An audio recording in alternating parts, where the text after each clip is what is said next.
Tandoori chicken சாப்பிட்டு போர் அடிச்சிருச்சுன்னா இந்த ஹரியாலி சிக்கனை ட்ரை பண்ணி பாருங்க. ஃபர்ஸ்ட் மிக்ஸி ஜாரில் மல்லி, புதினா, ஸ்பைஸுக்கு தகுந்த மாதிரி மிளகா, இஞ்சி, பூண்டு, கொஞ்சம் ஜீரகம், அதுக்கப்புறம் சால்ட் தேவையான அளவு, கூடவே பார்த்தீங்கன்னா கேர்டு கொஞ்சம், அதுக்கப்புறம் சாட் மசாலா, கரம் மசாலா, கூடவே கொஞ்சம் லைம் ஜூஸும் ஆட் பண்ணிக்கோங்க. அதோட சேர்ந்து கடல மாவும் ஆட் பண்ணி இது ஒரு நல்ல ஃபைன் பேஸ்ட்டாக அரைச்சு எடுத்துக்கோங்க.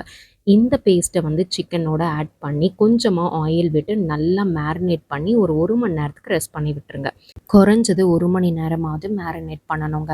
அதுக்கப்புறம் இரும்பு கடாயும் நான்ஸ்டிக் கடாயும் நம்ம சாய்ஸில் எடுத்துகிட்டு தேவையான அளவுக்கு நெய் கொஞ்சமாக விட்டுட்டு நெய் உருகுனதுக்கு அப்புறமா இந்த மாதிரி சிக்கன் அழகாக ஸ்ப்ரெட் பண்ணிவிட்டு மேலே கொஞ்சமாக நெய்யை ஸ்ப்ரிங்கிள் பண்ணி விட்டுருங்க.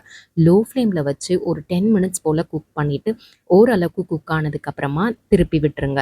எல்லா சைடும் நல்லா குக் ஆனதுக்கப்புறமா நம்ம அழகாக சர்வ் பண்ணிக்கலாம். இதோட டீட்டெயில் ரெசிபி கீழே டிஸ்கிரிப்ஷனில் இருக்குது, செக் பண்ணி பாருங்கள்.